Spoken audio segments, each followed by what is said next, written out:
Hello everyone, मेरा नाम मयंक है और मैंने SBI PO 2021 क्लियर किया था। और इस वीडियो के थ्रू मैं आप लोगों को बताऊंगा कि जो मॉक टेस्ट होते हैं उनको कैसे अटेम्प्ट किया जाए, खासकर प्रीलिम्स के। पूरा वीडियो प्रीलिम्स के बारे में रहेगा। आपको कैसे क्या अप्रोच रखना है, क्या स्ट्रैटेजी रखनी है प्रीलिम्स के मॉक टेस्ट देते टाइम। इसके अलावा जब आप मेन एग्जाम भी दोगे तो उस टाइम आपको क्या माइंडसेट रखना है, आपका टेम्परामेंट कैसा होना चाहिए, ये सब चीज़ें मैं आप सभी के साथ शेयर करने वाला हूँ। हम वीडियो को शुरू करें उससे पहले मैं आपको बता दूं कि अगर आपने इससे पहले वाला वीडियो मेरा नहीं देखा है, स्ट्रैटेजी वाला, तो आप उसको देख लो। अदरवाइज़ बहुत सारी चीज़ें आपको मे भी समझ में ना आए, तो मैं आपको सजेस्ट करूँगा पहले वो वाला वीडियो जाकर देख लो और फिर आप उसके बाद इस वीडियो पे आना। ठीक है, तो चलो शुरू करते हैं। प्रीलिम्स का सबसे पहले हम लोग पैटर्न समझ लेते हैं। अभी जो 2024 की नोटिफिकेशन आई है उसमें काफ़ी चेंजेस हो गए हैं SBI के पैटर्न में, SBI PO के पैटर्न में। प्रीलिम्स में चेंज ये हुआ है कि पहले इंग्लिश में 30 क्वेश्चंस आते थे और मैथ्स और रीजनिंग में 35। अभी क्या हो गया है कि इंग्लिश में 40 क्वेश्चंस कर दिए हैं, रीजनिंग और मैथ्स में 30 क्वेश्चंस कर दिए हैं, और जो 20 मिनट्स का सेपरेट टाइमिंग थी वो अभी भी है। पहले बात करते हैं हम क्वांट्स की। क्वांट्स में देखो क्या करना है आपको। जैसे कि मैंने बताया कि अगर आप सीरियसली प्रिपेयर कर रहे हो तो आप उन कैंडिडेट्स में से आ जाओगे जो एटलीस्ट 20 to 25 क्वेश्चंस अटेम्प्ट कर सकते हैं। मैं ही नहीं बोल रहा हूँ आपको 25 ही करने हैं। अगर आप 20 ±2 क्वेश्चंस भी विद गुड एक्यूरेसी अटेम्प्ट कर रहे हो तो आप एक अच्छे एक सीरियस कैंडिडेट की कैटेगरी में आते हो। तो आपको क्या करना है, जब आप मॉक टेस्ट देते हो ना, तो जब आप मॉक टेस्ट दे रहे हो तो आपको ऑलरेडी पता है आपकी वीकनेस क्या है, आपकी स्ट्रेंथ क्या है, और आपको ये भी पता है कि क्या क्या टॉपिक्स उस पेपर में आएंगे। अगर हम क्वांट्स की बात करें तो मेरे को अभी जितना याद आ रहा है, देखो क्वांट्स में 10 क्वेश्चंस एवरेज रहते हैं अरिथमेटिक के, 2 से 3 क्वेश्चंस, हर एक क्वेश्चन में 4 से 5 सब क्वेश्चंस होते हैं, वो होते हैं DI के। इसके अलावा आपके होते हैं रॉन्ग नंबर सीरीज़, या तो रॉन्ग नंबर सीरीज़ होगी या मिसिंग नंबर सीरीज़ होगी, और क्वाड्रेटिक इनइक्वालिटीज़ पूछी जाएगी। तो ये 5-6 टाइप के क्वेश्चंस होते हैं जो पूछे जाते हैं।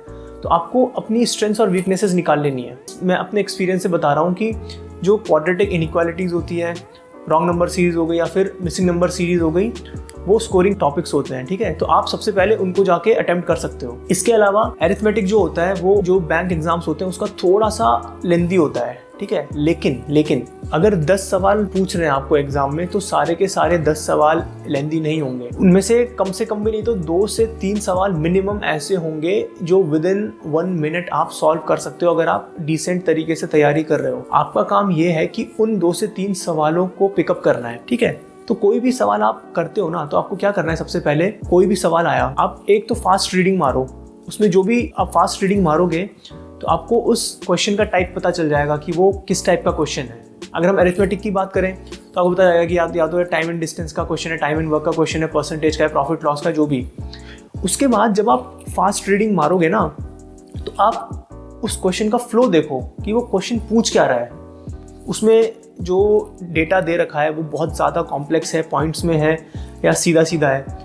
इससे क्या होगा कि जब आप उस क्वेश्चन को पढ़ रहे हो ना, अगर उसका सॉल्यूशन आपके दिमाग में बन गया, अगर आप उसका पूरा क्वेश्चन का फ्लो दिमाग में बना सकते हो कि हाँ मैं पहले ये करूँगा, फिर ये करूँगा, फिर ये करूँगा, फिर आंसर निकल जाएगा कि अब तो मेरे को सिर्फ कैलकुलेशन ही करना है। लॉजिक अगर आप उस क्वेश्चन का समझ गए तो आप उसको अटेम्प्ट करो, वो अटेम्प्ट करने लायक है। लेकिन अगर आपको उसका लॉजिक समझ नहीं आया, उस क्वेश्चन का फ्लो समझ नहीं आया, तो उसको अटेम्प्ट मत करो, सीधा स्किप कर दो। अगर उसमें आप सोचोगे नहीं मैं पहले उसको अटेम्प्ट करता हूँ फिर मैं देखूंगा कि ये हो रहा है या नहीं हो रहा, तो आप फालतू में उसमें 1 से 2 मिनट वेस्ट कर दोगे और आपका वो क्वेश्चन अटेम्प्ट भी नहीं होगा। ठीक है, तो मॉक टेस्ट जब आप देते हो तो आपको ये चीज़ सीखनी है, क्वेश्चन को पढ़ के दिमाग में फ्लो बनाओ कि इस क्वेश्चन में मैं पहले क्या करूँगा, फिर क्या करूँगा, फिर क्या करूँगा। और अगर आपका ये फ्लो बन गया तो बस अब कैलकुलेशन ही तो बची है, क्योंकि लॉजिक तो आपने पूरा क्रैक कर लिया उस क्वेश्चन का। तो हर चीज़ में ये करना है आपको। DI में भी यही चीज़ करनी है। पहले DI देखो किस टाइप की DI है, कि पाई चार्ट है, हिस्टोग्राम है, या फिर लाइन ग्राफ है, क्या है वो देखो। फिर देखो कि क्या चीज़ पूछ रहा है उसमें, कि रेशियो है, परसेंटेज है, या क्या चीज़ है। फिर उसके बाद जो राइट साइड में क्वेश्चन है, उसके रिस्पेक्टिव क्वेश्चन है, वो देखो। कभी कभी क्या होता है कि जो डेटा है वो इजी होता है, लेकिन जो उससे एसोसिएटेड क्वेश्चन होते हैं वो डिफिकल्ट होते हैं। ठीक है, तो उस केस में आपको हर एक क्वेश्चन को ढंग से देखना पड़ेगा उसमें। और देखो जो DI होती है ना, इट्स ऑल अबाउट कैलकुलेशन। उसमें उतना ज़्यादा लॉजिक नहीं लगता जितना अरिथमेटिक क्वेश्चंस में लगता है।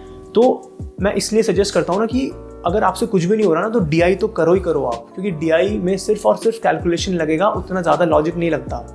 और दूसरे टाइप के DI होते हैं जिसमें जो डेटा है वो थोड़ा डिफिकल्ट है, लेकिन क्वेश्चंस बहुत सिंपल से हैं। तो 2 टाइप में ही रहेंगे आपके DI। तो आपको ठंडे दिमाग से वही अप्रोच रखना है। आप ऊपर ऊपर से पढ़ो, अगर आपका फ्लो बन गया कि हाँ मेरे को पता है पहले ये निकालना है फिर ये निकालना है, तो मेरा आंसर निकल जाएगा। क्वेश्चंस में भी देखना है, अगर क्वेश्चन ज़्यादा ही लंबा है तो उसमें भी इसी अप्रोच के साथ देखना है, फ्लो बनाना है। अगर आपको होता है हाँ मेरे को तो अब बस कैलकुलेशन ही करनी है, मेरा पूरा फ्लो बन गया कि ये निकालना है फिर ये निकल जाएगा, आंसर निकल जाएगा, तो आराम से आप ठंडे दिमाग से क्वेश्चंस को सॉल्व करने लग जाओ। लेकिन अगर आपका फ्लो नहीं बन रहा तो उस टाइम के लिए उस क्वेश्चन को स्किप कर दो, उसमें टाइम वेस्ट मत करो। और ये सब चीज़ें आप कैसे कर पाओगे, जब आप अपना दिमाग ठंडा रखोगे। ठीक है, पूरे एग्जाम में दिमाग को ठंडा रखना है, इधर उधर फोकस नहीं करना है, सिर्फ और सिर्फ सामने जो क्वेश्चन है उस पर फोकस रहना है आपका। इसके बाद दूसरे भी जो क्वेश्चन हैं क्वांट्स के, सेम आपको अप्रोच रखना है। पहले उसको ऊपर ऊपर से पढ़ना है। अगर आपका फ्लो बन गया कि आपको पता है अब तो मेरे को कैलकुलेशन ही करनी है, उसको करो सॉल्व, वरना स्किप करो। ऐसे करके आपको इंश्योर करना है कि जो लास्ट का क्वेश्चन है आप वहाँ तक पहुँचो। ऐसे नहीं हो, अगर आप देखो क्या होता है, कभी कभी मेरे से भी गलतियाँ होती थी कि मेरे को स्किपिंग नहीं आती थी। जो मैंने आपको बताया ना कि अगर आपको सवाल का फ्लो नहीं बन रहा तो स्किप करो, मैं ये पहले नहीं करता था इनिशियली। तो मैं इसकी वजह से क्या होता था, लेट्स से 35 क्वेश्चंस हैं, मेरे टाइम में 35 आते थे, तो मैं 30th क्वेश्चन तक पहुंचा, मैंने किया, फिर मेरे को लगा यार 2 ही मिनट बचा है, 1 मिनट बचा है, चलो आगे के क्वेश्चंस देख लेते हैं। तो मैं देखता था आगे के 5 क्वेश्चंस बहुत सिंपल होते थे। लेट्स से कि जो ईजियर क्वेश्चंस हैं, क्वाड्रेटिक इनइक्वालिटीज, उनको स्टार्टिंग में ना पूछ के एंड में पूछ लिया। तो इसीलिए आपको ये भी इंश्योर करना है कि आप लास्ट क्वेश्चन तक पहुंचो। आपकी किस्मत पे डिपेंड करता है, अगर आपकी किस्मत अच्छी है तो इजी क्वेश्चन आपको पहले मिल जाएंगे, अदरवाइज बाद में मिलेंगे। तो आपको एंड क्वेश्चन तक पहुंचना है। तो ये 2-3 चीजें हैं आपको जो दिमाग में रखनी है।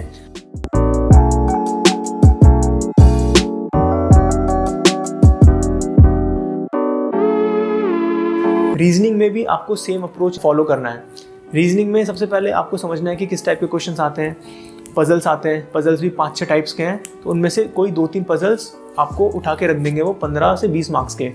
उसके बाद आता है सिलॉग्स, उसके बाद आता है लीनियर इनइक्वालिटीज और ब्लड रिलेशंस, और उसके अलावा मिसलेनियस आते हैं 2-3 क्वेश्चंस। तो अगर आप मुझसे पूछो ना कि पहले कौन से क्वेश्चंस अटेम्प्ट करें रीजनिंग में, तो रीजनिंग में मैं सजेस्ट करूंगा कि आप स्टार्ट करो पजल के साथ। मैं ऐसा क्यों बोल रहा हूँ, क्योंकि पजल देखो कितना भी ईजी हो, आपको कम से कम, अगर आपकी स्पीड बहुत अच्छी है तो 2 से 3 मिनट लगेंगे, और अगर आपकी स्पीड एवरेज है तो 4 से 5 मिनट के अंदर आप उस पजल को सॉल्व कर दोगे। लेकिन अगर आप पजल को एंड के लिए छोड़ोगे ना, लेट से 2 मिनट बचे हुए हैं, तो मेरे को नहीं लगता कोई पजल सॉल्व होगा।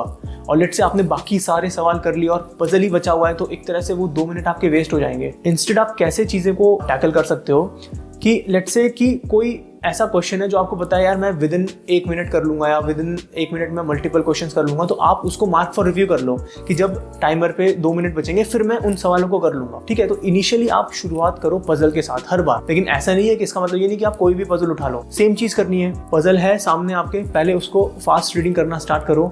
जब आप फास्ट रीडिंग करोगे तो सबसे पहले आपको पता लगेगा किस टाइप का पजल है, वो सर्कुलर अरेंजमेंट है, स्क्वायर है, लाइन है, पैरेलल लाइंस है, किस टाइप का है, फ्लोर वाला है, जो भी। उसके बाद जब आप उसको फास्ट रीडिंग करोगे, फास्ट रीडिंग का मतलब ये नहीं है कि आपको फोकस नहीं रहना, फास्ट रीडिंग का मतलब ये है कि आप उसको एक एवरेज स्पीड, एक कांस्टेंट स्पीड के साथ पढ़ो, आंखों के सामने से लेके जाओ, और सेम चीज करनी है, आपको फ्लो बनाना है दिमाग में कि अच्छा ये है, इतने वेरिएबल्स हैं, 7 लोग बैठे हैं, 4 लोग बैठे हैं, 8 लोग बैठे हैं, 6 लोग बैठे हैं, ऐसे करके आप पढ़ो।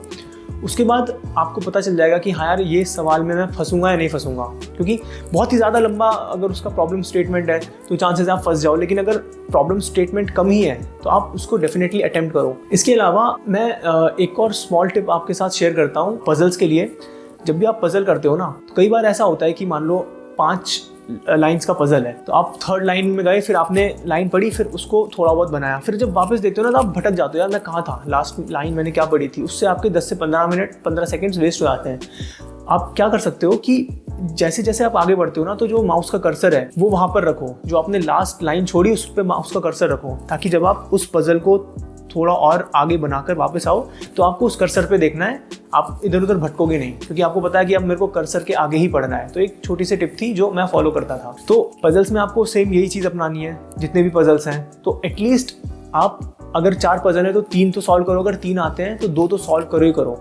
इसके बाद सिलॉग्स आ गए, इसके बाद आपके ब्लड रिलेशंस आएंगे और लीनियर इनइक्वालिटीज आएंगी। तो ऐसे करके रीजनिंग होता है, उसमें भी मैं एक अच्छा स्कोर मानता हूँ, 20 + -2 एक अच्छा स्कोर है। इसके अलावा कि जो मैथ्स होता है ना, मैथ्स में मैंने आपको ये नहीं बताया कि पहले कौन से क्वेश्चंस को अटेम्प्ट करें।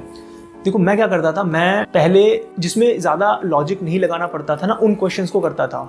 जैसे कि quadratic inequalities, missing number series होते हैं, रॉन्ग नंबर सीरीज होते हैं, उनमें। और मैं आपको बता दूं कि जब आप रॉन्ग नंबर सीरीज को पढ़ोगे ना किसी भी टीचर से, लेट मी टेल यू 15 से 20 लॉजिक हैं वही रिपीट होके एग्जाम में आते रहते हैं। ठीक है, आप ये मत सोचो बहुत सारे टीचर्स हैं जो बहुत ज़्यादा डिफिकल्ट, बहुत ज़्यादा कॉम्प्लेक्स लॉजिक समझाते हैं, मतलब वैसे क्वेश्चंस करवाते हैं जिनमें बहुत कॉम्प्लेक्स लॉजिक यूज होता है, वो एक्चुअल में एग्जाम में नहीं आते। तो आपको क्या करना है, जो प्रीवियस ईयर क्वेश्चन है रॉन्ग नंबर सीरीज और मिसिंग नंबर सीरीज के, बस उन्हीं को सॉल्व करो बार बार, उसी में आपका लॉजिक बैठ जाएगा। ठीक है, अलग से पढ़ने की जरूरत नहीं है। तो आपको यही चीज़ करनी है कि जिसमें ज़्यादा लॉजिक नहीं लग रहा उन क्वेश्चन को पहले उठाना है। DI अगर सिंपल सी आ गई उसको पहले उठा लो, क्वाड्रेटिक इनइक्वालिटीज आ गई उसको पहले उठा लो, नंबर सीरीज है उसको पहले उठा लो। क्योंकि इन क्वेश्चंस में क्या होता है ना कि आपको करना है या नहीं करना ये आप तुरंत डिसाइड कर सकते हो। आपने देखा लॉजिक अगर आपको समझ में आया तो आपने कर लिया विदिन 30 सेकंड 40 सेकंड, अगर आपको नहीं भी आया तो आपके 30 सेकंड ही वेस्ट हुए, ज़्यादा वेस्ट नहीं हुए।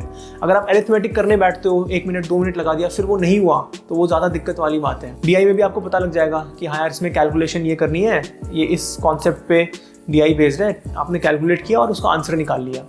उसके बाद आप जाओ अरिथमेटिक पे। अरिथमेटिक में भी मैंने बताया कि 10 में से 2 से 3 क्वेश्चंस ऐसे होंगे जो डुएबल होते हैं, तो आपको वो ढूंढने हैं। कैसे ढूंढोगे, सेम चीज़ पढ़ो, उसको फ्लो बनाओ दिमाग में। अगर फ्लो बन रहा है कि हाँ यार मेरे को समझ में आ गया पहले क्या निकालना है फिर क्या निकालना है, मेरे को तो कैलकुलेशन ही करनी है, तो ही करो वरना मत करो, स्किप कर दो। इंग्लिश में क्या करना है, इंग्लिश में देखो किस टाइप के क्वेश्चन आते हैं।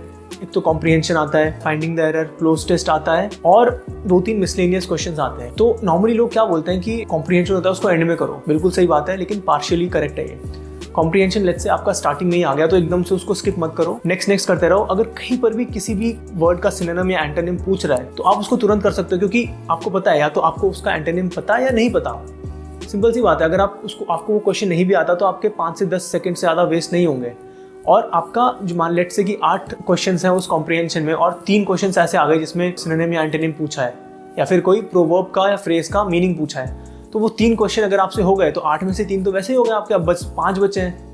ठीक है, उसके बाद जो बच्चे कुछ क्वेश्चन है कॉम्प्रिहेंशन के वो मैं सजेस्ट करूंगा आप भले ही एंड में करो, कोई दिक्कत नहीं है। उसके बाद जो भी मिसलेनियस क्वेश्चन है जैसे फाइंडिंग द एरर हो गया या दूसरे हो गए, उनको अटेम्प्ट करो। इसके अलावा एक और कैटेगरी के क्वेश्चन आते हैं कि आपको पूरे के पूरे सेंटेंस को, जम्बल्ड सेंटेंसेस होते हैं उसको करना है कि 5 आपको सेंटेंस दे देंगे और उनको आपको सीक्वेंस में लगाना है। तो देखो 2 टाइप के क्वेश्चन होते हैं, एक तो बहुत ईजी आ जाएगा या बहुत डिफिकल्ट आ जाएगा। तो मैं सजेस्ट करूंगा अगर आपसे नहीं हो रहा तो तुक्के मत मारो, खासकर इंग्लिश में। ठीक है, इंग्लिश में आप जो इस टाइप के क्वेश्चन होते हैं ना इस सीक्वेंस वाले, उनमें तुक्के मत मारो। अदरवाइज जो भी सेंस वाले क्वेश्चंस होते हैं कि फाइंडिंग द एरर, आपको लग रहा है कि हाँ यार इस लाइन में एरर है, मेरे को रीजन नहीं पता क्यों है, लेकिन मेरे को पता है क्योंकि मैंने ऐसा सेंटेंस कभी लाइफ में पढ़ा नहीं है, तो आप अपनी गट फीलिंग के साथ जा सकते हो और उसको टिक करके आ जाओ। लेकिन जहाँ पर भी सीक्वेंस वाली बात होती है ना वो बहुत ज़्यादा सब्जेक्टिव हो जाता है। आपको लगता है कि यार ये वाला जो सीक्वेंस है वो भी सही था, लेकिन एग्जामिनर ने जो बोला नहीं ये सीक्वेंस सही है तो वो भी सीक्वेंस सही हो जाएगा, तो ये काफ़ी ज़्यादा एम्बिग्विटी आ जाती है। तो ऐसे क्वेश्चंस में आप स्मार्ट गेस मत करो, लेकिन जिसमें भी आपको लग रहा है हाँ यार कि मैंने ऐसा कभी पढ़ा नहीं है, जो भी सेंस, क्योंकि जो बैंक की इंग्लिश होती है ना वो पूरी सेंस पे डिपेंड करती है, आपकी अंडरस्टैंडिंग पे होती है। अनलाइक एसएससी में क्या है कि वोकैबुलरी भी आपको अच्छी खासी आनी चाहिए, लेकिन बैंक एग्जाम में आपका बस सेंस अच्छा होना चाहिए। तो इंग्लिश वाले भी आपको ऐसे ही अटेम्प्ट करने हैं। अब आई नो बहुत सारे बच्चे हैं जिनका कॉम्प्रिहेंशन उतना अच्छा नहीं होता और वो कई सारे यूट्यूब चैनल्स पे देखते हैं कि इसके लिए हमें एडिटोरियल पढ़ने चाहिए, न्यूज़पेपर पढ़ने चाहिए। मैंने देखो आज तक नहीं पढ़ा, इनफैक्ट एडिटोरियल पढ़ के मेरा सरदर्दी हुआ है। तो इंस्टेड आप क्या कर सकते हो, जो चीज़ में आप कमज़ोर हो ना उसी को बार बार करो। आपका अगर कॉम्प्रिहेंशन वीक है, मैंने आपको पहले ही बताया था कि जो भी आपका सब्जेक्ट या टॉपिक वीक है उसके सेक्शनल मॉक टेस्ट दो। अगर आपका कॉम्प्रिहेंशन वीक है तो कॉम्प्रिहेंशन वाले सेक्शनल मॉक टेस्ट दो, और जितने बार दोगे ना आप तो आपका धीरे धीरे इंप्रूव होता रहेगा। अब कॉम्प्रिहेंशन को अप्रोच कैसे करना है ना मैं आपको बता देता हूँ। लेट्स से 8 क्वेश्चन है तो 2-3 क्वेश्चन तो आपके सिनोनिम एंटोनिम वाले वैसे ही हो जाएंगे। उसके बाद जो बचे हुए 5 क्वेश्चन है ना, आपको क्या करना है कि पहला सवाल पढ़ो, सीधा सवाल पढ़ो। आप पहला सवाल पढ़ा आपने तो आपको पता लग गया कि वो पूछना क्या चाहता है। उसके बाद आप वो जो कीवर्ड्स आए ना उस क्वेश्चन में, उन कीवर्ड्स को ढूंढो जल्दी जल्दी, ऐसे उंगली रख लो भले ही स्क्रीन पे, वो थोड़ा आसान कर देता है। जैसे आपको वो कीवर्ड दिखे वो आसपास के सेंटेंसेस पढ़ने लग जाओ। तो आपको ऐसे करके जितने भी इस टाइप के क्वेश्चन है वो हो जाएंगे। फिर अगर वो क्वेश्चन हो गया फिर दूसरे क्वेश्चन पे जाओ। ऐसे मत करो कि आप पहले सारे क्वेश्चन पढ़ रहे हो फिर आ रहे हो, ऐसे मत करो, क्योंकि आपने पहला क्वेश्चन पढ़ा, दूसरा पढ़ा, तीसरा पढ़ा, 5वां पढ़ा, लेकिन वापस पहले आपको पहला क्वेश्चन याद थोड़ा रहेगा, पढ़ोगे तो फिर भी पहला फिर से पूरा। तो इसीलिए आप पहला क्वेश्चन पढ़ो, उसके कीवर्ड्स देखो क्या पूछ रहा है, फिर जल्दी जल्दी लाइंस गो थ्रू करो जो कॉम्प्रिहेंशन है, जहाँ पे आपको वो कीवर्ड दिखा, उसका आंसर दिखा, सीधा लिख लो। और उसके अलावा जो आपने पहले भी पढ़ा थोड़ा बहुत धुंधला तो याद रहेगा ही आपको कि हाँ यार ये कीवर्ड मैंने यहाँ देखा था, या फिर इस कॉन्टेक्स्ट के बारे में ये फर्स्ट पैराग्राफ में बात कर रहा था, सेकंड पैराग्राफ में बात कर रहा था। ऐसे करके जब ये वाला क्वेश्चन हो जाए फिर नेक्स्ट क्वेश्चन पे जाओ।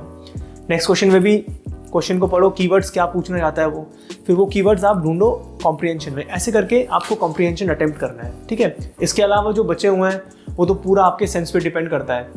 ग्रामेटिकल जो एरर्स होते हैं वो मैंने बता दिया कि अगर आपको गट फीलिंग आ रही है तो आप डेफिनेटली उसको अटेम्प्ट करो, वरना मत करो। तो दोस्तों ये थी स्ट्रैटेजी प्रीलिम्स में जो क्वेश्चंस होते हैं उनको अटेम्प्ट करने की। आई होप आपको काफ़ी कुछ समझ में आया होगा, काफ़ी कुछ नया सीखने को मिला होगा। बट स्टिल अगर आपको कुछ भी डाउट है, कुछ भी क्रिटिसिज्म है कि मैंने ये चीज़ गलत बता दी, तो आप प्लीज़ कमेंट सेक्शन में उसको लिखो। मैं उसका आंसर देने का डेफिनेटली ट्राई करूंगा, या फिर अगर मेरे को ज़रूरत पड़ी तो उसका एक डेडिकेटेड वीडियो भी बना दूंगा, ठीक है। तो मैं आपसे मिलूंगा अब नेक्स्ट वीडियो में, जिसमें मैं आपको बताऊंगा मेंस में जो मॉक टेस्ट्स हैं उनको कैसे अप्रोच करना है, ठीक है। तब तक के लिए आप लोग बने रहो और गुड बाय।